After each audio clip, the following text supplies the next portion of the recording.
Being and Caring, A Psychology for Living by Victor Daniels and Laurence J. Horowitz, as read by The Happy President. Part 3, Living with Feeling, Chapter 15, Embodied Being. Returning from the islands of French Polynesia, where most people walked and moved in a way that seemed harmonious and integrated, I stepped out of the airport bus terminal onto a busy San Francisco street. As I watched people move along the sidewalk, many looked as though a rigid but invisible barrier separated their heads from their bodies. Heads filled with busy mental energy were planning, worrying, or reading the paper, perched atop seemingly disconnected bodies that trudged mechanically along. Until recently, the body has largely been left out of Western psychology. We've tended to view the mind as the total person and everything else as peripheral. Complex social attitudes about bad bodies show up in taboos that we've only recently left behind. We can see them, for example, in ways people once dressed, how little of the body was visible, even in bathing suits.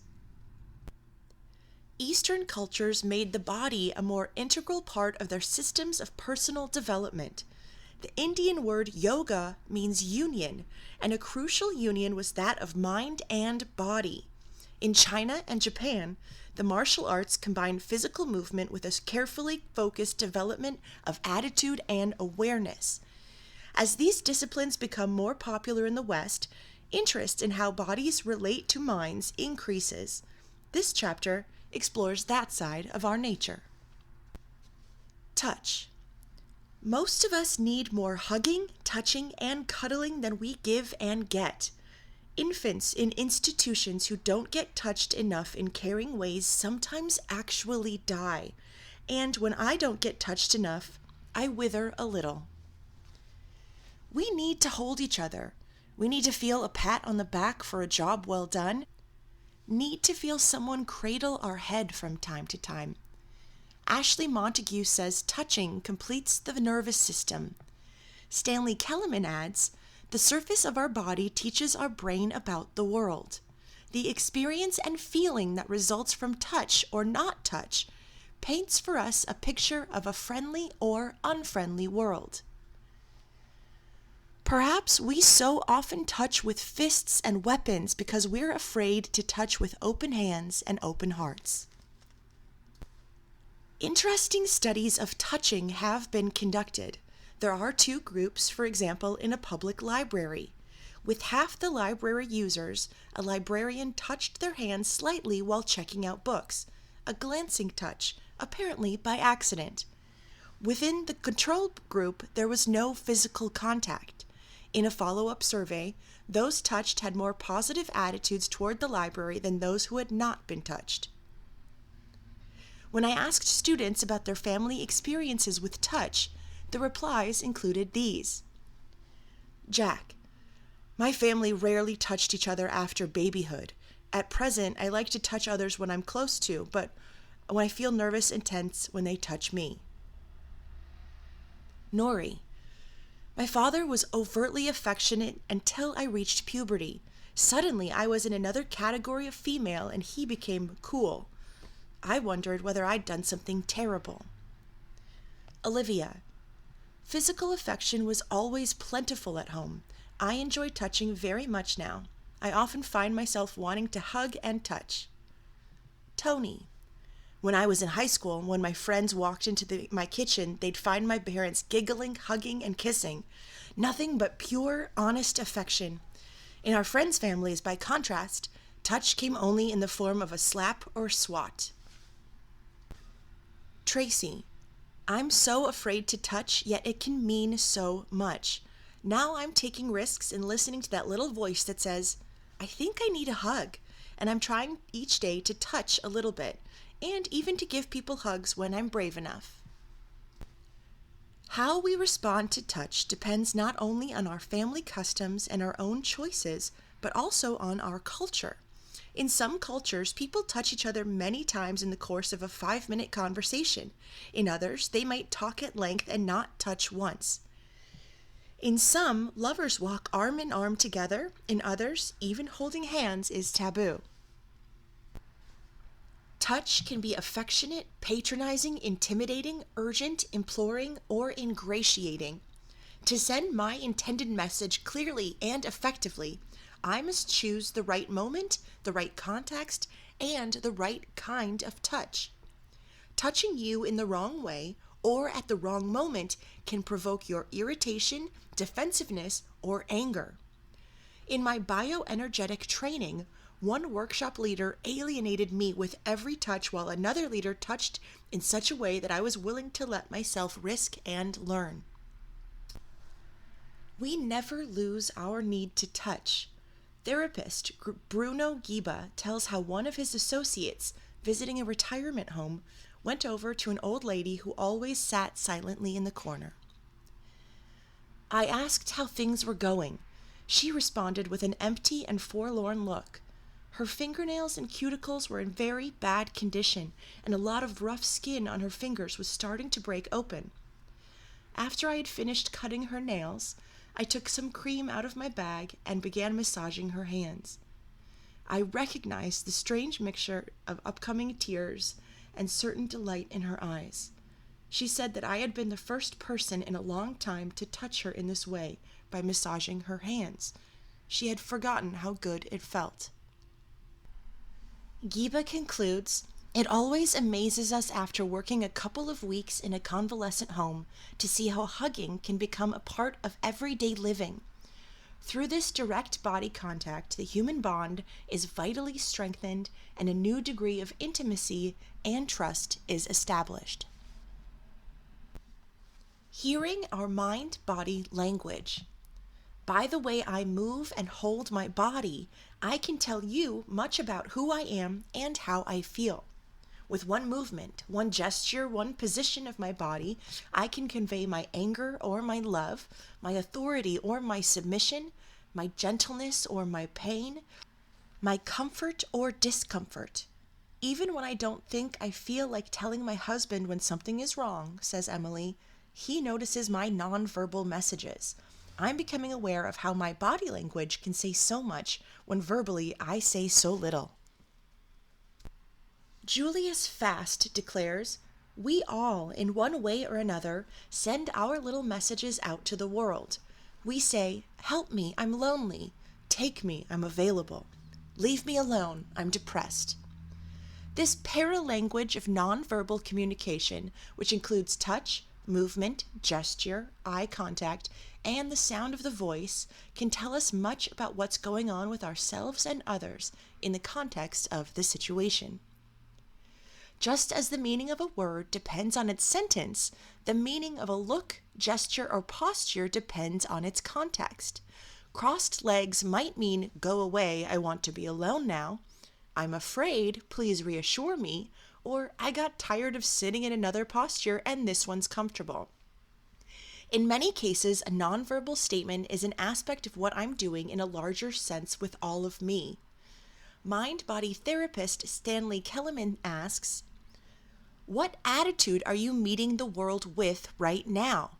Cautious and distancing? Depressed and withdrawn? Bombastic and outgoing? Identify the attitude with which you greet the world and locate it somewhere in your body. Is it in the back of your neck? Is it in your eyes? Is it in your stomach or in your shoulders or in your knees?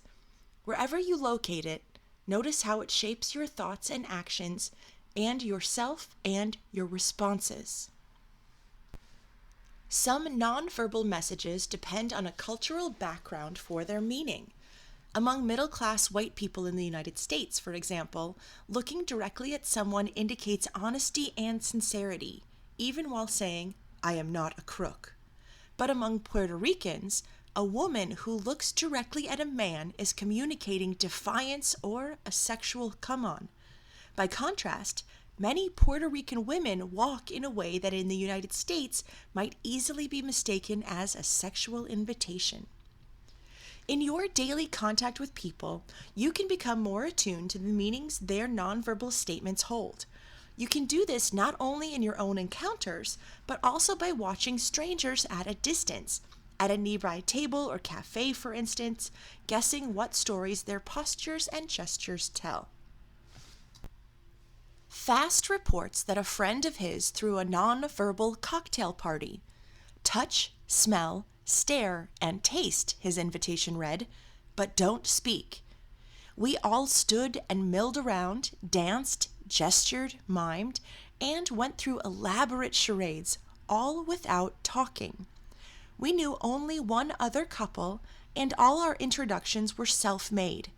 Amazingly enough, we ended the evening with a clear and deep knowledge of our new friends.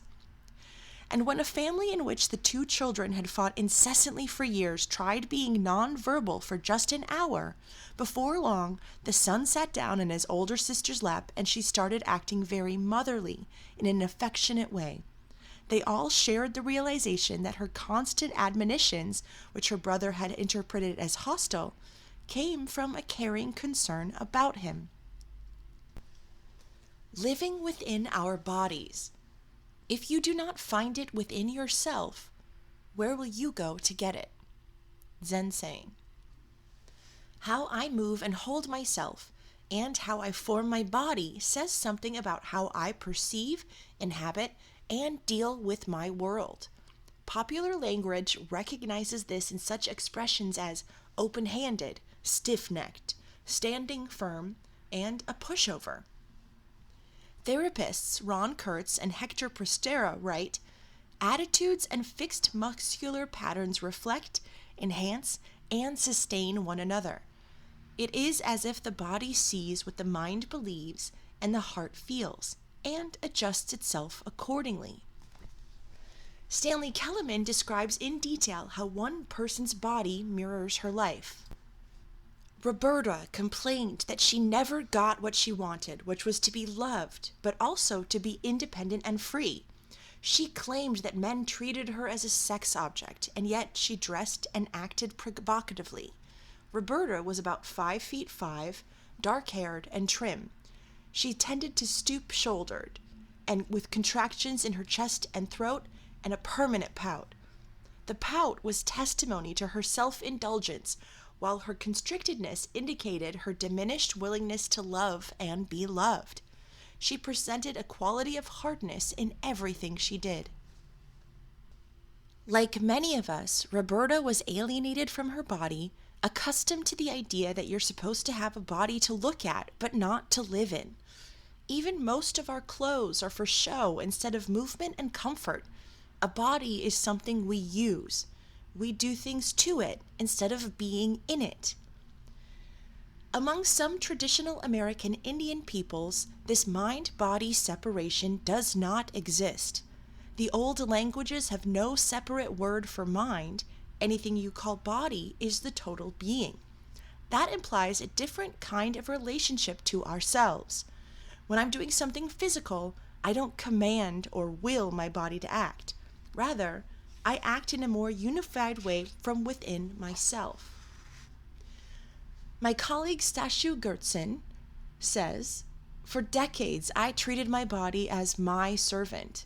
So in sports, I would push myself in ways that caused fantastic injuries and keep right on playing. But now, when my body is working, I'm continuously scanning it from the inside, finding where the tension is. I feel much better, and I seldom get injuries. Walking and grounding. When we walk, continues Gertsen, we can pay attention to the kinds of compensations we normally make, ways we favor and protect particular areas of our bodies. Through my awareness, I find other ways of minimizing whatever pains and tightness as I have, so that when I walk, I'm relaxing and aligning my body and moving it as efficiently as possible. Some counselors speak of grounding. They ask, what is the nature of this person's connection with the earth? What kind of support do the feet and legs provide the upper body? Does this person seem to be walking on eggshells, or rather to know where he stands? The way I walk may change to fit the way I feel. When I feel overburdened, for instance, I'm apt to stoop forward as I stand and walk. When I have a solid sense of myself and feel good about what's happening, I'm likely to have my feet on the ground, and, if I happen to notice, to literally feel the ground solidly beneath me. And when I'm euphoric, I may feel like I'm walking on air. Health and pleasure. The central insight of Freud's student Wilhelm Reich was that the mental energies, processes, and defense systems that Freud so carefully observed and articulated are not just events in the mind. They shape and affect the entire body. A healthy person, Reich maintained, displays a graceful, rhythmic flow of movement, an easy, graceful alternation of tension and relaxation in response to the conditions of the movement, as we see in children who have not yet formed many inhibitions and repressions. Alexander Lowen, a neo-Reichian who developed a therapy he calls bioenergetics, emphasizes the importance of pleasure in our existence. Pleasure promotes the life and well-being of the organism, he writes in 1976. He maintains not only that it's easier to be warm and loving when we feel pleasure, but that the very movement of reaching out for what we want itself is pleasurable. Blocking and armoring. When our reaching out leads to punishment and pain, we retract, draw in. That's healthy. The trouble comes when reaching out to do, explore, and express ourselves in our world consistently leads to punishment and pain. Then, anxiously anticipating punishment whenever we feel an impulse to reach out, we learn to contract our muscles as soon as we feel that impulse. Our inhibition becomes locked into our body. The ebb and flow of expansion and contraction is interrupted, and we find ourselves chronically contracted, holding on tightly to avoid unacceptable expressions of our aliveness. When I hold back my self-expression, I'm in conflict between my impulse and my fear. Every complex involves such a conflict. Complexes are often called hang-ups. As examples of how we can be hung up, Lowen mentions a man who dislikes his job but stays because of the security, and a person who's strongly attracted to another but is afraid of being rejected and left feeling hurt if he or she discloses the attraction. In both cases, conflicting feelings prevent effective action. When such hang-ups don't get resolved, says Lowen, the hang-ups actually hang up the body. He calls one common pattern the coat hanger-up. The shoulders are raised and somewhat squared off, head and neck inclined forward. I call this the coat hanger because it looks like if the body were held up by an invisible hanger. When the holding back of a given kind of excitement is chronic, we begin to lose our awareness that the tension is there. The emotion that underlies the impulse becomes transformed into a fixed muscular attitude. Reich declared, "It is as if the affective personality put on an armor, on which the knocks from the outer world as well as the inner demands rebound. This armor makes the individual less sensitive to unpleasure, but it also reduces his capacity for pleasure and achievement." Such character armor can be deceptive, for rigidity can give the illusion of strength, as in locked knees that produce the illusion of stability. And the armoring doesn't always feel like armor. It may not take the form of hardness. Kellerman says deprivation during the first 2 or 3 years of life often leads to underdeveloped muscles and weak skin tone, the flaccidity of apathy rather than the hardness of suppression. Rather than admit that I've blocked off my connections with my deeper self, cut myself off from my important pleasure, and limited my perceptions of what's impossible, I may make a virtue of my narrowed options and conclude that the experiences I don't allow myself are bad. I live out my available patterns with self-righteous zeal. For instance, touching and being held aren't manly. Dancing is disguised sexuality. But despite those conclusions, or because of them, I feel anxious and depressed, withdrawn and alienated, or develop stress-related illnesses. Fortunately, all this can be reversed. Stress. Many people have only recently realized the connection between stress and disease, but most of us heard about psychosomatic illness decades ago. Psychosomatics. For many of us, the term psychosomatic still means malingering. It's all in your mind. But recently, a different view has emerged. Too rigid a distinction between mind and body, writes Nicholas Tinbergen, a Nobel laureate in physiology and medicine, is of only limited use to medical science. And Kenneth Pelletier of Langley Porter Neuropsychiatric Institute now uses the term to convey the concept of a fundamental interaction between mind and body which is involved in all diseases and all processes affecting health maintenance. In this view, almost all illness is psychosomatic.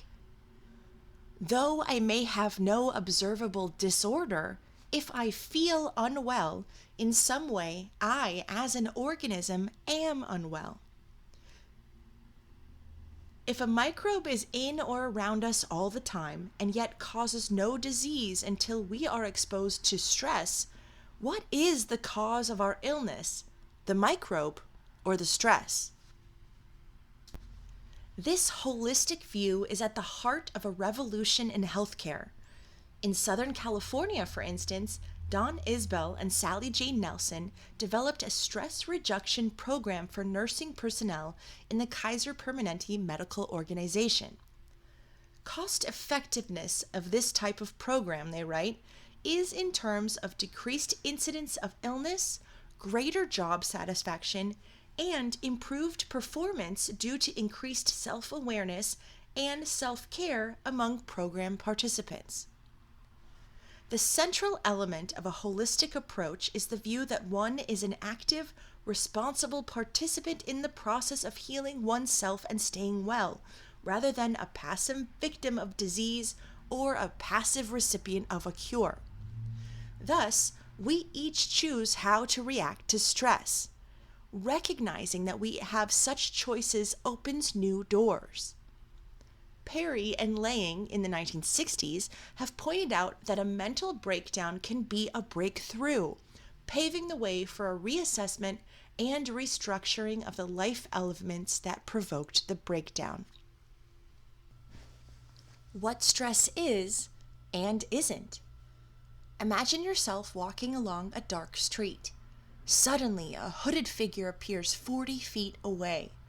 All the alarm systems in your body go off at once.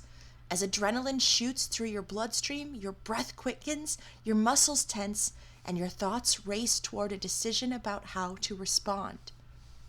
Your entire organism is ready either to challenge the menace or flee for your life. This is the fight or flight response, a full-scale stress reaction that helps you meet the dangerous situation. After you've fought or fled, there's that moment of heaving a sigh of relief and collapsing in relaxed exhaustion, the relaxed rebound, to get back your energy before you return to normal functioning. Although facing the menace is a classical example of the stress response, stress occurs in countless different situations, not just threatening ones, but pleasant ones as well. When the Oscar awards are announced, the stress is as great for the winner as it is for the other nominees. Stress is both desirable and necessary. All living organisms, from plants to people, have stress alarm systems that help them cope with their environments. If things get dull, we actively seek out experiences that will cause a little stress. According to Selye, stress is an organismic state, a psychophysiological response. The situation that provokes it is a stressor. Selye defined stress in two slightly different ways, as the rate of wear and tear on the body and as the state produced by the General Adaptation Syndrome, or GAS, which Selye identified in 1976. The General Adaptation Syndrome's 3 stages are: Stage 1, alarm. A biochemical call to arms to all the body's emergency readiness systems occurs. Responsibility for dealing with the stressor is delegated to the appropriate organ or system. Stage 2, resistance. The appropriate system of defense goes into action, keeping the stressors at bay. This might mean enraged aggression against a threatening person, finding a non-aggressive way to neutralize the threat, or sending white blood cells against invading bacteria. The organism tries to handle the situation adequately and return to equilibrium. Isbell and Nelson point out that resistance often includes 2 substages. The initial defensive or aggressive stance can move into a second, more sophisticated problem-solving process. Stage 3, exhaustion. Under prolonged and continuing stress, the organ or process handling the stressor may wear out or break down. Another alarm reaction is triggered and the body tries to find another way to cope. Choices include physically withdrawing or psychologically disengaging from dealing with the issue. This stage may end in giving up the struggle by retreating into neurosis, psychosis, disease, or death. Appropriate stress responses help us handle the events of life. For example, if in my exhaustion phase I push myself too hard and too long and get sick, my body is telling me I have to put all my important business aside and rest. My total organism is wiser than my conscious mind, which sometimes keeps pushing even when I need to take it easy. Effects of excess stress. Ongoing stress can cause me to feel troubled, hopeless, or always tired. These effects all diminish the joy and happiness in events that otherwise might bring delight and leave me anxious, depressed, or both. Stress can cause me to compound my problems in such forms as heavy smoking, alcohol or drug abuse, excessive worrying, lowered feelings of competence and self-esteem, making more mistakes than usual, forgetting, having accidents, and conflicts with other people. Stress can trigger excess anger and hostility in situations that don't call for such intense reactions. The long-term effects of stress have been amply documented. From hemorrhoids to heart attacks, the body objects to chronic tension. I regard hemorrhoids as a truth button, a message to myself. I'm getting too tight-assed about things. I need to pay attention to keeping my sphincter muscles and the rest of me relaxed. Other effects of prolonged stress are even more threatening. Cardiovascular disease is the best known, including high blood pressure, strokes, heart attacks, and coronary thrombosis. Headaches, ulcers, diabetes, cancer, and other diseases have also been linked to excess stress. Stress-related problems are not just an older person's malady. Teenagers and even children sometimes get ulcers, for example. Pelletier writes, "Stress affects both sexes and all ages. Some people are vaguely aware that their personal stress is taking a heavy toll. Others are sure it is, and they have the medical bills to prove it." If my stress response occurs too often, it can lead to the condition Curtis and Dieter call stress gone bad. The autonomic nervous system and the endocrine pathways are retrained so that they no longer maintain homeostasis. The body no longer returns to a relaxed, normal state between stressful events. We can distinguish between acute and chronic stress. Acute stress is the momentary fight or flight response in which the body prepares to handle an emergency. Chronic stress is stress gone bad, a state of low-level but ongoing mobilization involving chronic tension and ongoing secretion of corticosteroids in the body. Chronic stress is a common response to the kinds of stressors many of us face daily in modern society, many of them ambiguous or complex. The boss says something that may mean trouble. The car won't start. Someone whose goodwill you need is rude or insulting. Neither fighting nor fleeing is appropriate, but biochemically, you're prepared for just that. Stressors, events that trigger stress. For most of us, writes Curtis and Detert, the stressor that is most readily perceived is usually the one that initiates the stress response. We are also affected by other stressors that we don't even recognize.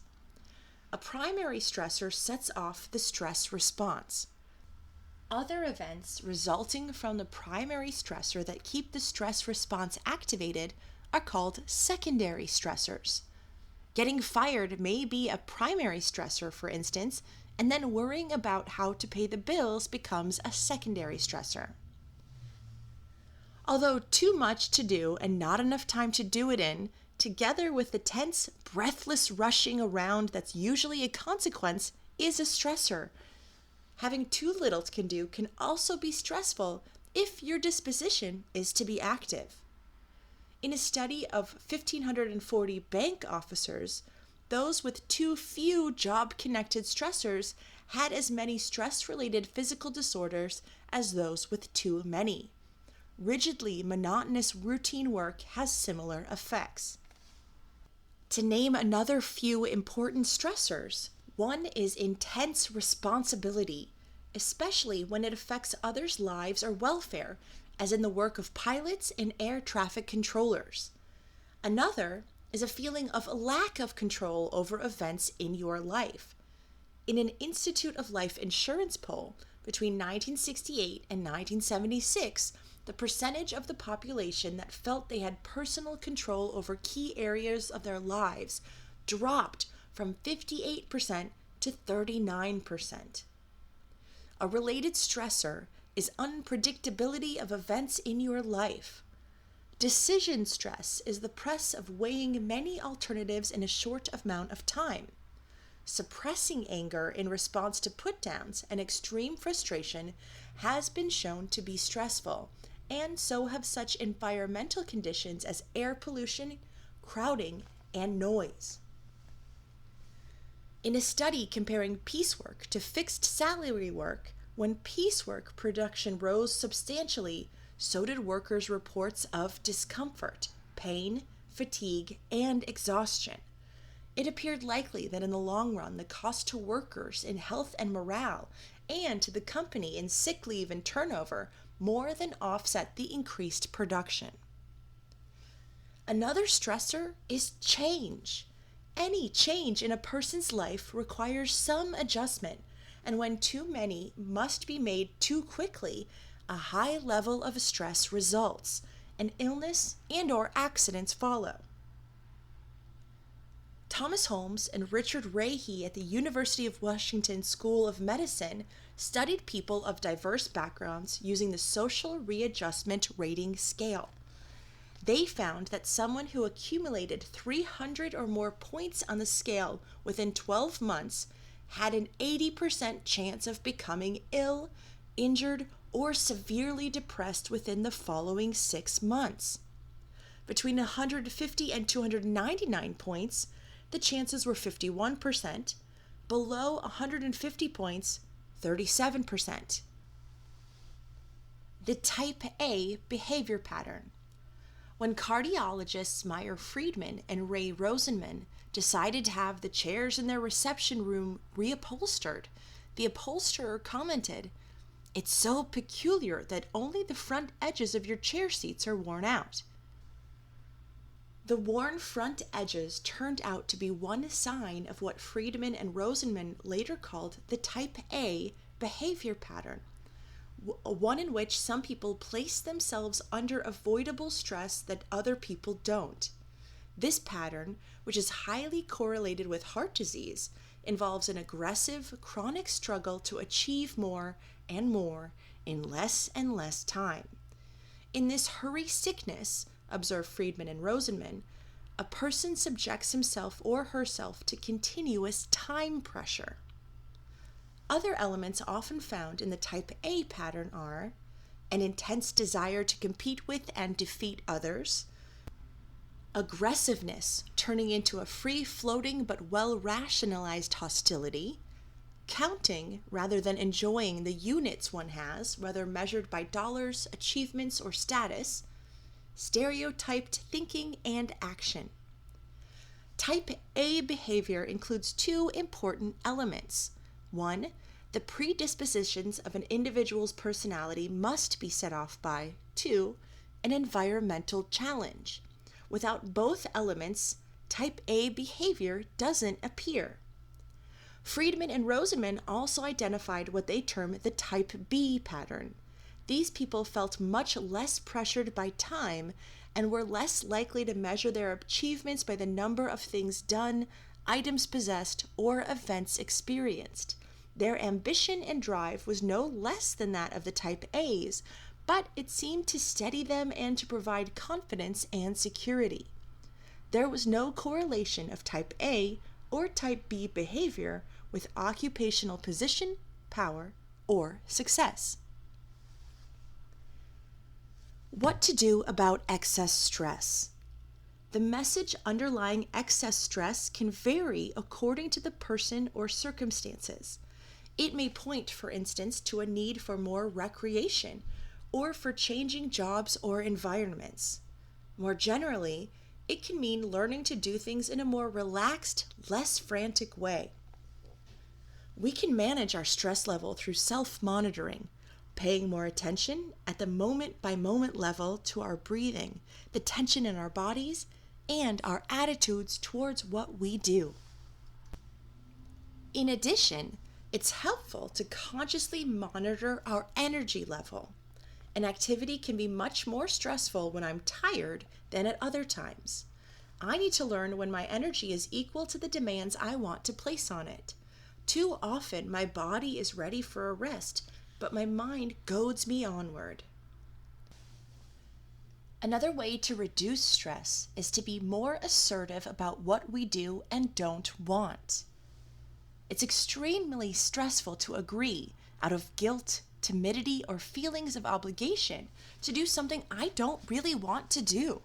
I'm likely to be fighting myself the whole time I'm doing it, and perhaps hating myself and you for it. It's also stressful when I don't assert myself by going after something I care deeply about. Management consultant Anne Murphy Springer, in an article called Taking the Stress Out of Christmas from 1981, doesn't rule out any options. Why is it too late to cancel, she asks. You probably made those arrangements a month and a half ago, and they're probably saying, gee, I wish we hadn't accepted the Boytons' invitation at the same time you're saying, gosh, I wish we hadn't invited the Springers. So call them and say, look, let's give each other the gift of a quiet evening at home. Come to dinner on 12th night. There should be room in an adult relationship for this kind of flexibility. Every now and then, I find myself so scattered and distracted that I jump out of my skin at small disturbances and see things all out of proportion to their real importance. This is a warning signal that holds an important message, that I need to drop everything and be with myself now. I need some time to be quiet, to center myself and relax. When I disregard this warning and plunge ahead with what I've been doing, I am highly susceptible to illness and injury. My body itself is apt to put the brakes on and force me to stop for a while. Many of us have times in our lives when we go crazy. Some of us in an extreme enough way that we need some time in our local mental health center to get ourselves together again. Others in less extreme ways that we handle on our own. Crazy times are important. They're strong messages with red lights flashing and bells ringing that we need to make certain changes in the way we live. In daily life, we often handle symptoms of minor craziness by suppressing them with tranquilizers or other drugs. This may be the worst thing to do. When I have such a symptom, I want to experience myself fully and pay attention to what I am telling me. I can find out how I'm violating my own inner nature, stop doing that, and start giving myself what I need that I'm not getting.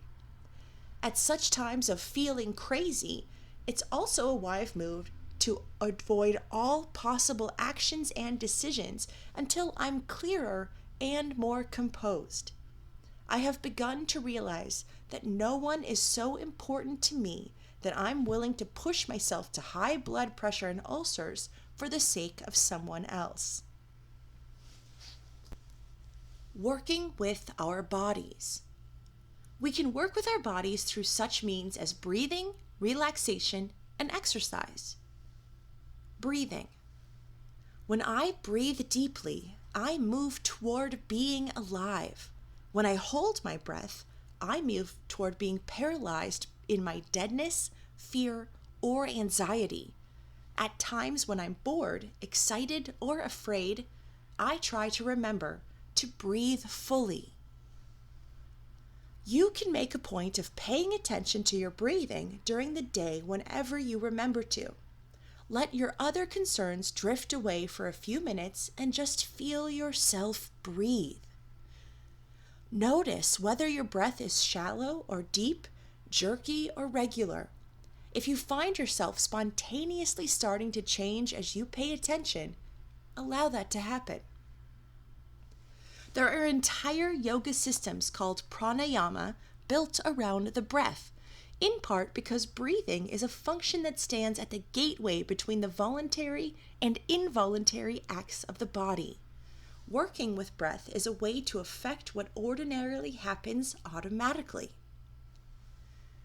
Two kinds of breathing that most people can easily learn to distinguish are belly breathing and chest breathing. To feel the difference between these, lie on your back with one hand on your stomach and one hand on your chest. Continue to breathe normally and notice which hand rises and falls. Probably it will be the hand on your chest. Next, close your eyes for several minutes as if you were going to drop off to sleep. Then again, notice your hands. At this point, you may find that the hand on your chest is almost motionless and the hand on your stomach is rising and falling. Most of our breathing when we're asleep is belly breathing. Relaxation. Relaxation, like breathing, can help us keep ourselves well, preventing physical and mental illness rather than treating it. Massage can soothe and relax our tensions and ease the hard knots where we keep our muscles constricted. In some cultures, it's part of daily life for many people.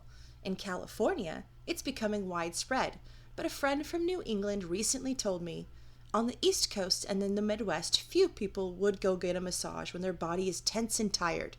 There's still a suspicion that massage is synonymous with illicit sex. We hope that attitude is changing. Contemporary body therapies such as structural integration involve separating areas of muscle and cartilage that have become stuck together. Massage practices such as shiatsu and polarity massage actively push the tension out of bunched, knotted muscles. Swedish massage is deeply soothing and replenishing. Even self-massage has become popular. You can grab each of your shoulders with the opposite hand and work them around. Push the tension out of the hard cords of muscle that run along your spinal cord with your knuckles, and reach most other areas of your body with both hands. Feel where your body is tense and manipulate that area in ways that feel good. Massage is a gift we can give each other. The areas where most people accumulate the greatest tension are their shoulders, their muscles running from the top to bottom of the back along either side of the spine, and the calves. In massage, two things are especially important. First, place your awareness in your hands. Focus on sensing instead of thinking. Closing your eyes may help. Enjoy yourself while giving as well as getting a massage.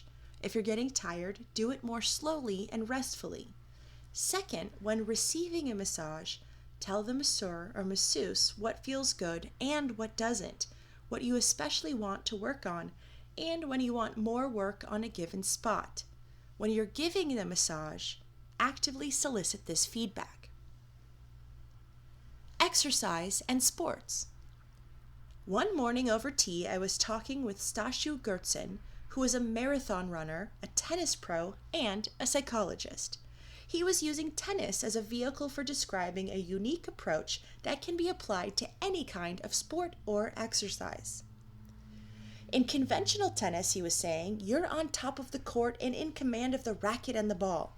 In what I call Zen tennis, by contrast, before you pick up a racket, I want you to calm yourself, feel your breath and body, move slowly and sense yourself as you move, and get used to the idea that at any moment you can stop and shake out whatever tensions and anxieties you're expressing in your body. From there, you give the racket freedom to do what it needs to do. If it sends the ball in a direction you don't want, that's okay. Soon your body says, oh, that's not what I want. You get a total kinesthetic sense of what you're doing. The important thing is staying inside your movement, tossing the ball with all of you, hitting it with all of you, being aware of the court with all of you. Once you begin to build that awareness from inside the body, all the technique stuff just falls into place. This process sets up a different kind of relationship between you and the game. What about breath and balance? If my breathing becomes shallow and high, I know I'm playing with my shoulders, my ego, my tensions. In that position, I'm not connected to my lower body, so it has to begin compensating. Every move becomes a compensation for everything else, rather than my body moving as a unit.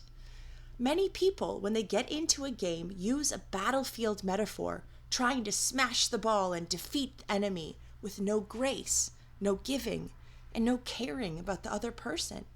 The way I play, you put the ball at the limits of their ability to return it, rather than where they can't touch it, with an appreciation for the other person's shot as if it is yours.